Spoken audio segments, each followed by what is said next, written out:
Les rendez-vous du Mondial du bâtiment. Construction 4.0. Si on parle de la ville de demain, de la ville durable, et ça va être tout l'enjeu du sujet d'aujourd'hui sur ce projet Microville 112. On va voir comment concilier résilience du territoire et ville durable. Donc un projet porté par la commune de Courcy, c'est près de Reims, et puis la société coopérative d'intérêt collectif Alliance Sens et Économie. Son président fondateur, ça tombe bien, est avec nous, Christophe Besson-Léo. Bonjour, quelques mots supplémentaires pour vous présenter. Bonjour, oui, j'ai effectivement la joie de présider l'Alliance Sens et Économie, qui est une entreprise sous un format de coopérative d'intérêt collectif, ou en d'autres termes, on est bien une entreprise, on a bien un modèle économique, mais on sert l'intérêt général. Alors, et il y en a un autre aussi qui regarde ça de très près, évidemment, vu les enjeux qu'il porte, c'est Emmanuel François, bonjour, qui est président de Smart Building Alliance for Smart Cities. Exact. Donc, quelques mots supplémentaires pour vous présenter. Emmanuel François, c'est une association que j'ai cofondée il y a 10 ans maintenant, pour accompagner tous les acteurs du bâtiment, de la ville, sur cette transition environnementale, numérique, au service du citoyen. Oui, et puis avec le numérique, on passe d'une société, d'une économie fondée sur la propriété à une économie où, bien sûr, il y aura de la propriété, mais une économie parallèle qui est fondée sur l'usage. Et plus ça va aller, plus effectivement on va faire une économie de l'usage. Les bâtiments, les villes ne correspondent plus aux usages du citoyen du XXIe siècle. Et donc il y a urgence à repenser ces bâtiments, ces villes, non seulement pour répondre à ces nouveaux usages, mais également répondre aux enjeux actuels, notamment environnementaux, auxquels on fait face. Alors c'est ce qu'on va voir, parce qu'on va arriver progressivement à Microville 112, ce dont je parlais.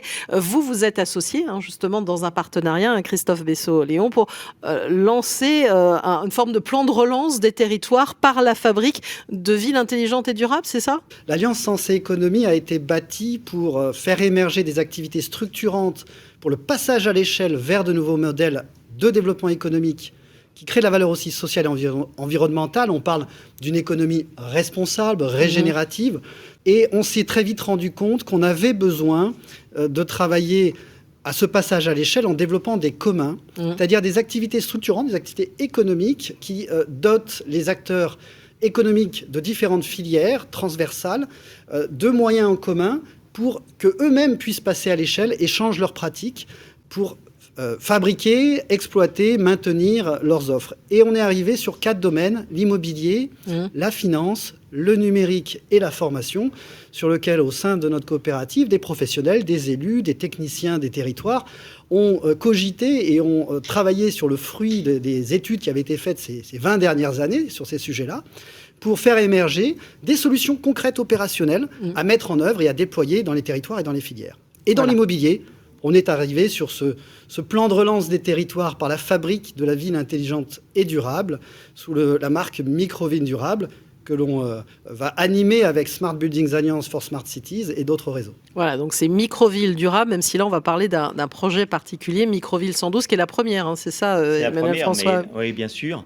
Mais l'objectif, c'est de l'inscrire dans un projet et une vision beaucoup plus large.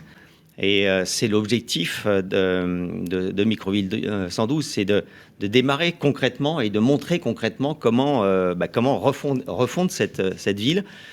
Ça veut dire qu'on sort complètement de cette notion uniquement de propriété, où il va y avoir des espaces communs, des infrastructures communes qui vont être partagées avec des modèles économiques qui impliqueront à la fois le privé, le particulier et les collectivités. Repenser quelque chose qui est arrivé maintenant et qui nous innerve tous les jours, c'est le numérique. Oui. Et donc, comment avoir un numérique qui va être également gouverné localement. Vous voyez, donc, aller vers beaucoup plus de local, beaucoup plus de proximité. Et c'est ça l'enjeu. Alors ça, c'est pour les enjeux concrets, on va dire. On va, parce que déjà, quand on dit Microville 112, on se dit c'est quoi ce 112 ? En fait, c'est une ancienne base aérienne, c'est ça, sur la commune de Courcy, qui, je disais, est à quelques pas de Reims. C'est bien ça ? Tout à fait. On est dans une petite ville endormie depuis plus de 10 ans. Les militaires sont partis. Lorsqu'ils étaient en activité, il y avait environ, à plein, il y avait 3500 militaires qui, sur ces 65 hectares, dans cette quarantaine de bâtiments existants, représentant à peu près 55 000 mètres carrés, qui sont aujourd'hui dans un état relativement bon, au moins facilement activable en urbanisme transitoire. On avait 3500 militaires, 3500 personnes, femmes et hommes, qui travaillaient, mangeaient, dormaient, allaient en prison, allaient à l'hôpital, faisaient du sport, réparaient. Donc il y avait des ateliers. Vraiment une petite ville avec l'ensemble de ses fonctions. Et on a la chance, là, d'avoir un modèle, finalement, de petites villes à taille humaine, telles qu'on peut en avoir beaucoup en France, ou de quartiers dans des grandes villes. Et donc, on a là l'opportunité... C'est quoi, une quarantaine de bâtiments, à peu près? C'est une quarantaine de bâtiments, 55 000 m². Il peut y avoir de la densification, effectivement, mais c'est une ville assez aérée, plutôt dans un format de campus, qu'on va utiliser pour démontrer comment on peut enclencher, avec les solutions qu'on porte dans le cadre du consortium Microville Durable, cette fabrique de la ville intelligente, productive, inclusive et durable. Alors moi, je l'appelle notamment le plan pionnier. C'est de faire en sorte qu'on incite les Français à réinvestir leur territoire. Mais ça ne peut marcher que si derrière, on a mis en place les infrastructures, bâtiments, infrastructures de travail, que sais-je, pour qu'ils y aillent. Donc c'est un vrai sujet. Alors, et la gouvernance. Et la gouvernance, tu as complètement raison.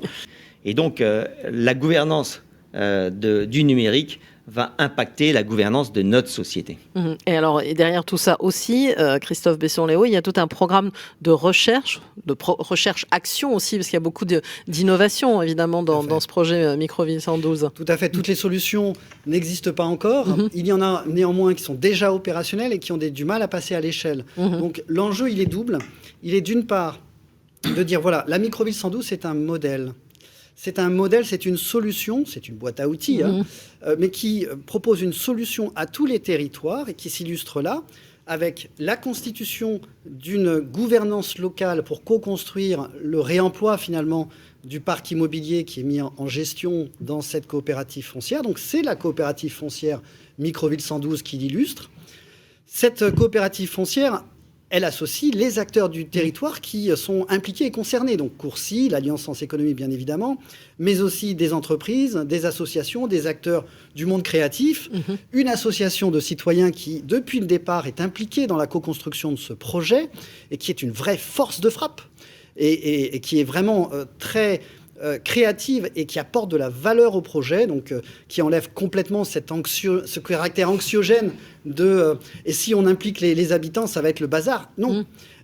Ordonné et animé à travers une coopérative foncière, vous avez la maîtrise du foncier, vous avez une gouvernance claire et sécurisée de droit privé pour des investisseurs qui ont l'habitude d'être soumis à des aléas d'élections et politiques qui font que des projets de long terme sont difficiles à mener. Là, on est avec une coopérative foncière Microville 112 qui assure une gouvernance de long terme, de droit privé, agile, qui implique l'ensemble des parties prenantes du territoire, qui vont collaborer à l'élaboration des solutions et le faire à travers un programme de recherche-action, donc des communs, du bâtiment et de la ville intelligente et durable, qu'on va mettre en pratique de manière opérationnelle sur la Microville 112, comme démonstrateur taille réelle, qui vont permettre de travailler à la fois sur chacun des bâtiments en fonction de leur typologie, donc des bâtiments de formation, des bâtiments de logement, des bâtiments de restauration, des bâtiments de bureaux, etc.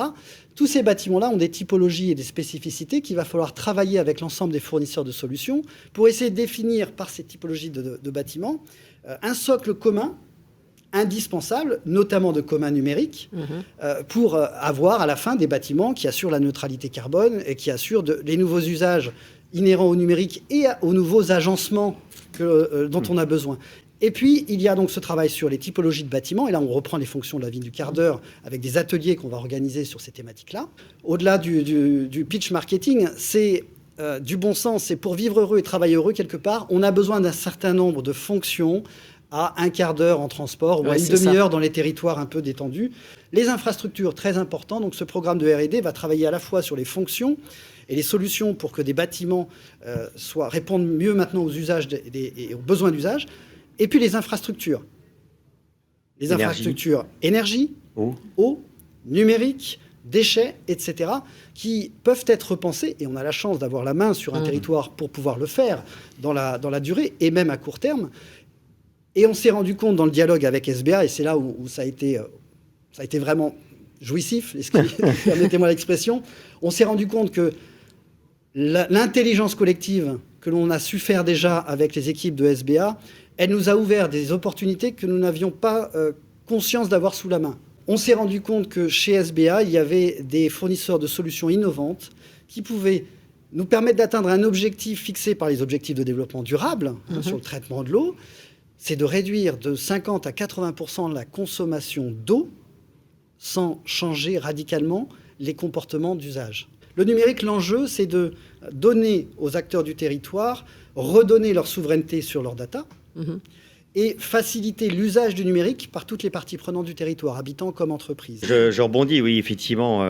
C'est pas parce que sur certains sujets, c'était comme cela depuis 10 ans, 100 ans, 1000 ans, qu'aujourd'hui, on doit faire pareil. Et c'est ça le Microville 112. Et là, tu as pris des exemples comme l'eau. L'eau, le réseau de distribution de l'eau, c'est 200 ans. Hein, c'est Glasgow, la première ville qui a commencé à avoir un réseau centralisé. On voit aujourd'hui que ce modèle, il a vécu. Avec le réchauffement climatique, avec le ruissellement de l'eau, les nappes phréatiques n'arrivent plus à imprégner la quantité d'eau suffisante pour alimenter durablement dans l'année une ville ou un territoire. Et donc, il y a nécessité aujourd'hui de repenser ces modèles. Ce n'est pas les remettre en cause, c'est les penser différemment et d'aller vers des solutions hybrides. Et l'eau est un bon exemple, c'est-à-dire que désormais, on va devoir, c'est juste incontournable, stocker l'eau localement, la retraiter localement et avoir des réseaux différents pour l'eau potable et l'eau d'usage. J'imagine donc c'est de faire des circuits fermés, exactement. C'est ça Et on n'a pas le choix. Et en plus de ça, c'est qu'on est de plus en plus confronté à des problématiques d'inondation. Et donc, avoir des réserves d'eau locales permettra, en cas d'orage fort, de vider ces stockages d'eau pour les re-remplir et éviter d'engorger les égouts. Donc on voit bien que tout ça, ça peut marcher, mais ça ne peut marcher que si effectivement on sait gérer ce mix d'eau, de mix de réseau. Et c'est là la force du numérique. Et on a le même schéma pour l'énergie, où aujourd'hui on est sur une énergie centralisée avec des centrales nucléaires. Je ne les remets pas du tout en cause, mais aujourd'hui on voit bien qu'on ne va pas pouvoir résoudre la problématique très court terme de recharge des véhicules à l'échelle d'un bâtiment, d'une ville, d'un village, si on n'a pas justement un pilotage en temps réel pour adapter les charges avec la production et d'avoir justement un tampon énergétique local avec du stockage local. Et ce qu'on dit ici, c'est que pareil, il va falloir avoir un réseau mixte, hybride, parce que tout ce qui est local est en réseau courant continu. Eh bien aujourd'hui, pareil, il faut qu'on aille vers un réseau hybride, mixte, courant continu, courant alternatif, avec une gestion locale et une gestion d'un pilotage local qui passe par le numérique. C'est deux exemples très concrets, mais qui montrent qu'en allant vers ces solutions, on va réduire l'empreinte carbone considérable à la fois sur l'énergie, sur l'eau. On va avoir une résilience des territoires et on va surtout impliquer le citoyen sur des sujets qui sont locaux. Savoir que son énergie est produite localement, savoir que l'eau est locale, on recrée du lien social. Et puis même, il peut investir dans ses communs, comme tu l'as dit.